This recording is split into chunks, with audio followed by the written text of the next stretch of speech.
Assalamu alaikum, que la paz de Dios sea con todos ustedes. Bienvenidos a un nuevo programa de La Voz del Islam, que es una producción que tiene por objeto presentarle a usted lo que es el Islam, lo que es su cultura, lo que es la civilización islámica y su aporte a la humanidad. Con el objeto de que usted conozca el Islam directamente de boca de los musulmanes y no sea alguien dependiente de opiniones de segunda mano que tal vez tengan un interés hostil contra los musulmanes o algún interés político de causar temor hacia los musulmanes para lograr algún empoderamiento político, ¿no es cierto?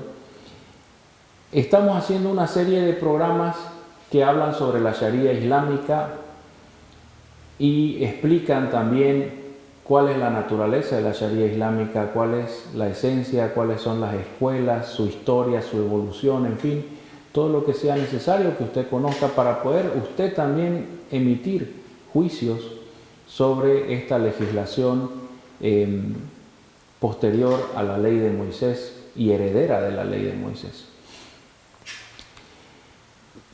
Sin extendernos mucho sobre esto, quería darle la bienvenida al profesor Israel Ramallo, que nos acompaña como siempre en este programa. Assalamu alaikum, ¿cómo está, profesor Israel?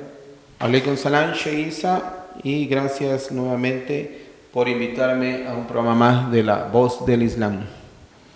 Bienvenido. Bien, retomamos el análisis histórico que habíamos hecho sobre el desarrollo de la legislación de la Sharia y de la jurisprudencia, que es el estudio de la Sharia, ¿no es cierto?, para poder legislar y resolver los problemas que van surgiendo día a día para la población musulmana. Les decíamos que durante la segunda generación de los discípulos del profeta Muhammad y la tercera generación se dieron grandes cambios, surge el califato de los omeyas y rápidamente el califato omeya se convierte en un imperio omeya gobernado por una monarquía, una dinastía de reyes omeyas que en muchos casos se alejaron grandemente de la Sharia islámica. Y por otro lado surge un grupo, un bando político contestatario que tiene un pensamiento anacrónico, que quiere volver a las épocas anteriores a la prédica del Islam, donde los gobernantes son de tipo carismático, así, que tienen una especie de mística especial y que la basan esta mística en la consanguinidad a la familia del profeta Muhammad a través de su primo Ali. Este grupo se los llama chiitas. Inicialmente eran musulmanes también, pero fueron teniendo esta desviación en lo político primero y posteriormente en lo jurídico, hasta terminar saliendo plenamente del Islam en muchos casos, creándose una religión chiita, pero esto sería algo muy posterior. Este conflicto genera el espacio para que surjan juristas destacados. Estos juristas destacados están principalmente en dos escuelas: la escuela de Al-Hadís, Ahlul Hadís, con su punto central en el desierto árabe, en Al-Hijaz, la tierra del profeta Muhammad sallallahu alaihi wasallam, que la paz de Dios sea con él. Y la segunda escuela es la escuela de Ahlul Ra'i, del análisis racional de los preceptos, buscando las causas y las razones de por qué se legislan ciertas cosas en el Corán o en la Sunna, para poder anticipar casos nuevos. Esta escuela se concentra en Irak, que pasaría a ser el nuevo centro del Estado Islámico o del Imperio Islámico.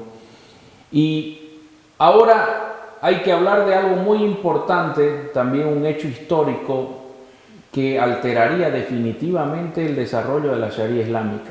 Nos referimos a la gran rebelión del clan Abbasí. Este es un clan de la tribu de Quraysh, al igual que los omeyas, pero los abbasíes son familia directa del profeta Muhammad a través de su tío al-Abbas ibn Abd al-Muttalib. Entonces los abbasíes hacen uso de algunos de los argumentos de los chiitas, incluso se hacen apoyar con los chiitas inicialmente y proponen derrocar a los omeyas, expulsarlos para hacer una reforma, un retorno a la práctica de la Sharia, un retorno a la práctica del Islam como forma de gobierno. Inician su levantamiento en la frontera oriental del califato, en Persia oriental, cerca de Asia Central, y van teniendo éxito y se va extendiendo como fuego. Muchos de los chiitas apoyan a los abbasíes inicialmente con la esperanza de que la familia consanguínea del profeta Muhammad pueda establecer una especie de dinastía mística, una dinastía carismática, ¿no?, basada en la relación familiar. Finalmente, en el año 756, si no me equivoco, 751 empieza la rebelión, 756 se completa este proceso y logran derrocar a los omeyas. Hasta ese momento la atención, el interés del Estado Islámico estaba dirigido hacia el Mediterráneo y un intercambio de costumbres con los griegos, con los latinos. Los abbasíes, sin embargo, vienen del este, vienen de Asia profunda, ¿no es cierto? Vienen de cerca de India y de Persia. Entonces, ellos establecen un nuevo gobierno volcado hacia el oriente, volcado hacia la raza persa como principal bastión, digamos, de apoyo a la dinastía abbasí. Inicialmente los califas abbasíes hacen un esfuerzo sincero por retomar la práctica de la Sharia, por volver a los tiempos de los califas bien guiados, de los primeros discípulos. Pero posteriormente sucede algo que era natural y que era de esperarse, que es la influencia también de las filosofías anteriores a los musulmanes discípulos del profeta Muhammad. Se establecen grandes centros de conocimiento y estudio a nivel universitario, surgen las primeras universidades del mundo entre los musulmanes precisamente. Se funda la ciudad de Bagdad, en Persia, también muy cerca de la actual sede de gobierno del país llamado Irak, para poder estar más cerca de los asuntos locales de Persia, y también porque en la zona de Mesopotamia, donde está Bagdad, están los ríos Tigris y Éufrates, que tienen frecuentes inundaciones y subidas que a veces cortaban el contacto y la información que podía llegar del este. Entonces los califas abbasíes fundan esta ciudad de Bagdad, y Bagdad se convierte en un centro mundial de ciencia, de estudio, de debates filosóficos, debates científicos. En Bagdad se establece la biblioteca más grande del mundo en esa época. Bagdad misma se convierte en una ciudad cosmopolita, heredera de Constantinopla, heredera de Alejandría, de Roma. Todos los eruditos destacados del mundo se reunían en Bagdad. Los califas de Bagdad invertían grandes sumas de dinero para el desarrollo científico. En Bagdad se midió el primer grado terrestre con éxito. En Bagdad se hicieron los primeros intentos de fabricar naves aéreas para poder volar. En fin, los primeros hospitales, se establecieron los primeros colegios médicos, colegios farmacéuticos. Se estudió científicamente varios de los aspectos de la vida, y también, por qué no decirlo, vino la influencia de la filosofía griega, con sus variadas escuelas, la aristotélica, la platónica, la neoplatónica, la filosofía cristiana también, porque ustedes saben, los musulmanes no perseguían a los cristianos, no los asesinaban, no tuvieron ningún tipo de inquisición en contra de los cristianos o los judíos.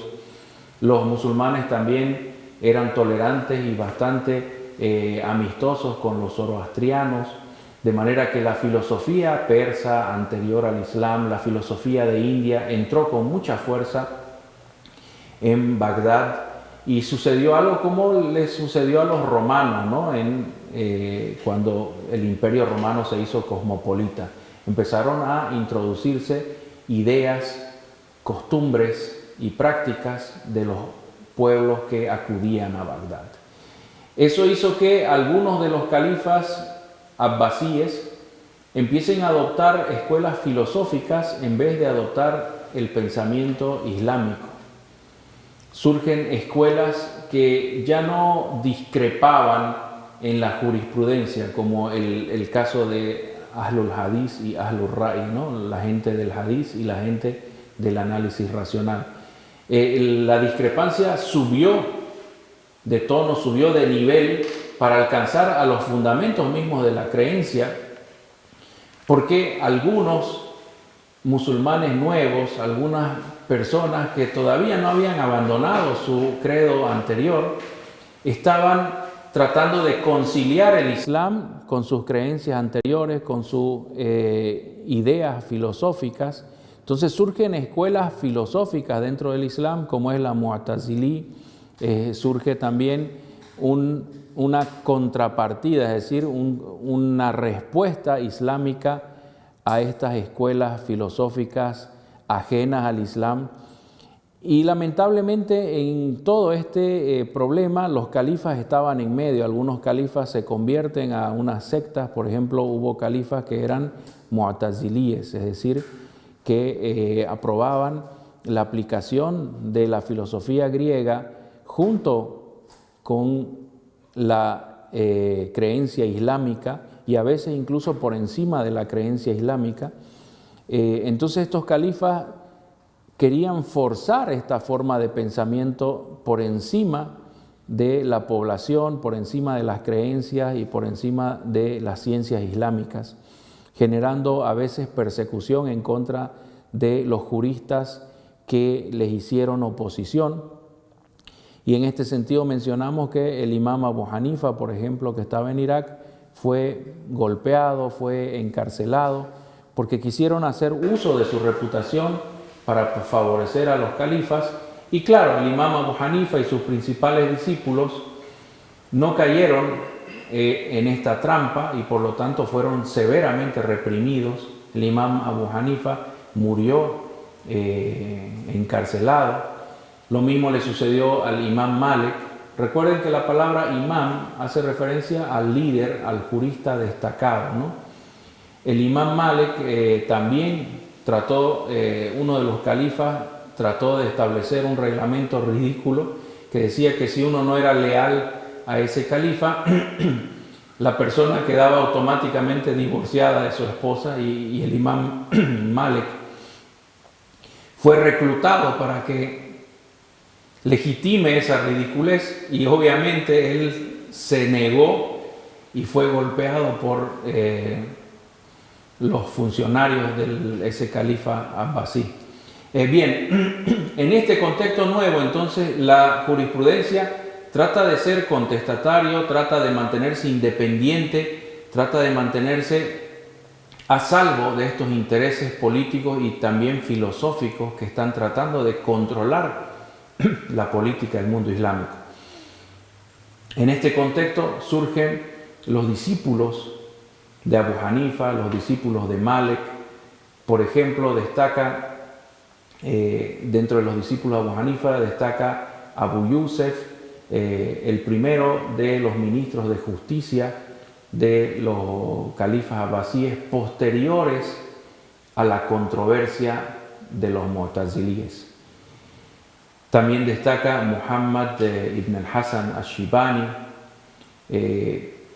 personas que junto con Abu Hanifa establecen el método que en un principio es dialéctico. El imam Abu Hanifa planteaba una serie de problemas y hacía que todos sus discípulos los vayan resolviendo al unísono, es decir, que todos vayan aportando, y cuando se llegaba a un consenso, una opinión consensuada entre todo el grupo, entonces se registraba por escrito. O sea que la escuela Hanafi se enriquece también no solo con el pensamiento de Abu Hanifa, sino con el pensamiento de Abu Yusuf, el pensamiento de Muhammad ibn al-Hasan al-Shibani y otros como Zafar, en fin, otros eruditos Lo mismo sucede con la escuela Maliki en el Hijaz, en el desierto árabe. El imam Malik tiene discípulos muy destacados. Algunos de sus discípulos eran también discípulos de Abu Hanifa. Algunos de sus discípulos fundarían posteriormente grandes escuelas como el imam Shafi. Y este pensamiento de la escuela Maliki se va extendiendo por Egipto, por Libia, Túnez, Argelia, Marruecos, que en esa época obviamente no existían como países, eran parte de la África blanca, de los territorios norafricanos del Imperio Romano, y se va extendiendo la escuela Maliki hacia Occidente y es prácticamente la escuela principal del Occidente musulmán. En esta época destaca un jurista muy especial, Muhammad ibn Idris al-Shafi'i, descendiente de la misma familia del profeta Muhammad, de la familia de Quraysh, nacido en Gaza, en Palestina. Este jurista destaca en el estudió con los discípulos del imam Abu Hanifa en Irak. Inicialmente inició sus estudios en el Yemen. Estudió también en Medina con el imam Malik, estudió el famoso libro del imam Malik, Al-Muwatta. Y posteriormente fue trasladado por una denuncia falsa que se le hizo desde el Yemen, fue trasladado a Irak. Entonces ahí él recopiló conocimiento de Al-Hijaz, de Medina, de Meca, recopiló conocimiento del Yemen, ¿sí? Donde estudió con eruditos de la escuela Zaidí o entró en conocimiento de esta escuela. Posteriormente, como les dije, fue denunciado, ¿sí? Por herejía en la época de la controversia y las atribulaciones que sufrieron los juristas ante los califas filósofos, podríamos llamarlos, y fue trasladado a Irak para ser juzgado. En Irak, en Bagdad, fue exonerado, ¿sí? De todas las acusaciones. Y miren lo admirable, ¿no? De estas personas, el imam Abu Hanifa, Malik, donde ellos aprovechaban las circunstancias a veces adversas, a veces dolorosas, para aprender cosas nuevas. El imam Shafi asistió a los círculos de conocimiento de la escuela Hanafi, estudió con Muhammad ibn Hassan al-Shibani y aprendió muchas cosas de él. Y en este momento él escribe un libro, ¿sí? Que este libro vendría a ser la escuela inicial o la escuela primera o antigua del imam Shafi. Y posteriormente se traslada a Egipto, donde estudiaría también con discípulos del imam Malik, él en realidad estaba yendo para buscar al imam Laith, uno de los grandes juristas destacados de Egipto, que formó una escuela. Lamentablemente esa escuela no existe hoy en día.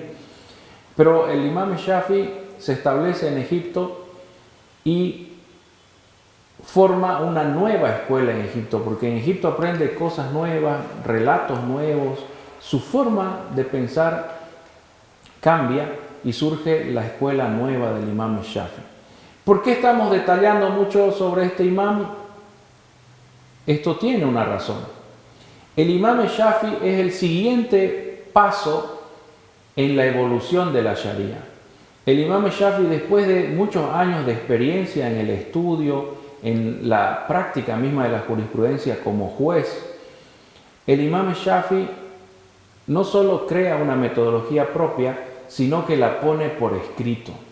El imam Shafi es el primer jurista que tenemos conocimiento que escribe sobre los fundamentos metodológicos de la jurisprudencia. Destacan dos libros de este tema del imam Shafi. El primero se llama Al-Umm, donde él registra su escuela nueva y justifica los cambios de opinión que tuvo. Y después tenemos un segundo libro que se llama Ar-Risala, donde él establece la metodología que él consideraba apropiada para la acción de legislar, para la jurisprudencia. Este libro Ar-Risala destaca porque pone mucho énfasis en la importancia de la sunna como fuente legislativa. porque en esa época los califas filósofos y los pensadores filósofos influenciados por la filosofía griega, por la patrística cristiana, ellos empiezan a combatir la sunna del profeta Muhammad, es decir, quieren retirar y separar entre lo que es el Corán y lo que es la práctica viva del Corán registrada en la sunna. Porque así de esa manera podrían hacer, pensaban ellos, podrían hacer que el Corán sea más abstracto, esté descontextualizado y de esa manera se podría manipular más fácilmente las aleyas del Sagrado Corán porque quedaría en mucha ambigüedad. Muchos musulmanes se dieron cuenta de esto y surge un movimiento de oposición a los filósofos de los abbasíes. Entonces el imam Shafi destaca en este libro Ar-Risala, refutando los intentos de separar entre el texto teórico del Corán, el texto mismo, y la práctica viva del Corán a manos del profeta Muhammad y los primeros discípulos del profeta Muhammad. Tuvo éxito y su metodología es tal vez la más utilizada hoy en día, ¿sí?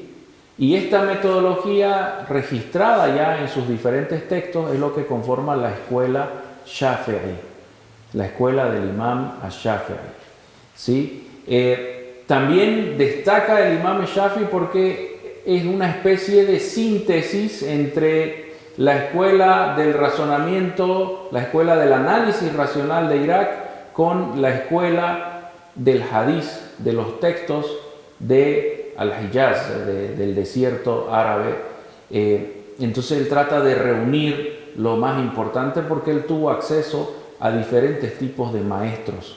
Lo cierto es que en el campo académico, en el campo intelectual, la influencia de la obra del imam Shafi y de sus primeros discípulos es determinante. Ahí es como que la Sharia islámica y la ciencia de la jurisprudencia, la ciencia del fiqh, se consolidan, llegan a una madurez metodológica que obviamente no es el final del camino, sino que llega a haber una facilidad de estudio, una facilidad de acceso al contarse con textos que expliquen las causas de los preceptos, la metodología a seguir en el proceso de la jurisprudencia. Esa es la destacada labor y destacada obra del imam Shafi'i, un hombre que vivió muy poco, casi 50 años, pero dio grandes frutos, ¿sí? Y aportó mucho a la jurisprudencia, obviamente seguido por sus discípulos, entre los cuales destacan grandes juristas del mundo islámico. La escuela Shafi se concentró su práctica inicialmente en parte de Irak, en Siria, es la escuela mayoritaria en Siria, en parte de Egipto, también en el Yemen, y del Yemen se extendió a través del comercio hacia las islas del sudeste de Asia, lo que es actualmente Malasia, Indonesia, partes de India, en fin, se va extendiendo a través del Océano Índico, junto con la expansión del Islam también a través de las rutas comerciales y de las prédicas misionales que realizaban algunos grandes juristas, grandes eruditos de esa época. Hoy en día se encuentran juristas de la escuela Shafi en el este de África también, y vinieron a América junto con los migrantes sirios, libaneses, palestinos y algunos egipcios. En fin, es una escuela de gran alcance, pero no la mayoritaria en el Islam. Como ya dijimos, la escuela de mayor extensión es la escuela del imam Abu Hanifa, que adquirió rango de escuela oficial del Estado abbasí, del imperio de los abbasíes, en el momento en que la familia de los abbasíes elimina a estos califas filósofos, se termina la controversia y los califas abbasíes vuelven a tomar el Islam como centro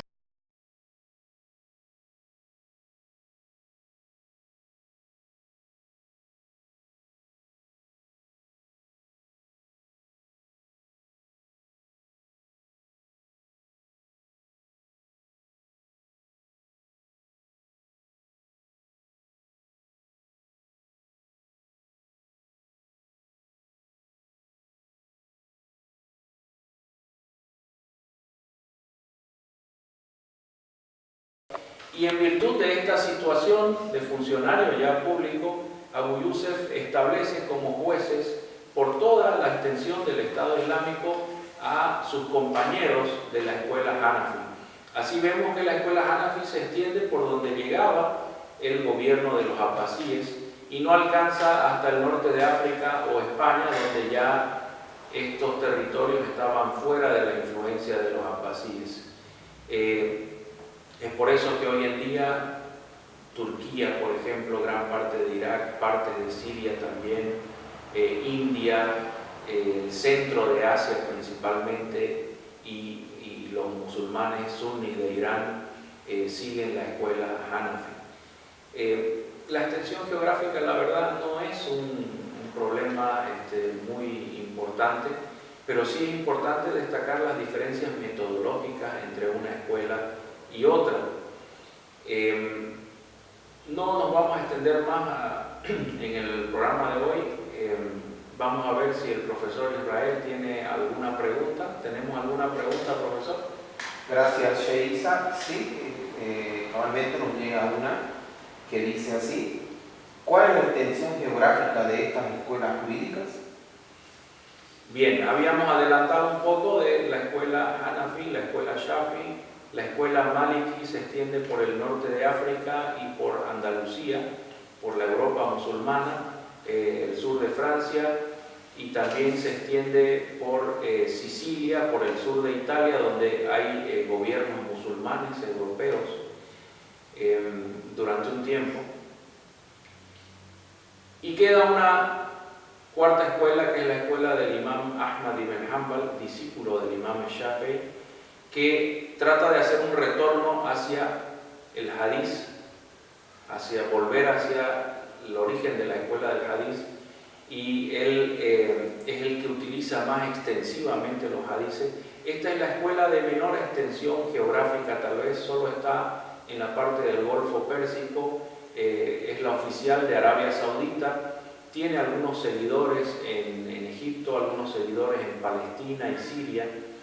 Pero esta escuela también dio a luz a un gran erudito posterior, el imam Ibn Taymiyyah, el imam Ibn Qayyim también son eruditos muy destacados de esta escuela, que si Dios quiere en un programa posterior vamos a mencionar. Entonces tenemos así la extensión, pero no nos equivoquemos, no pensemos que estas cuatro escuelas son las únicas.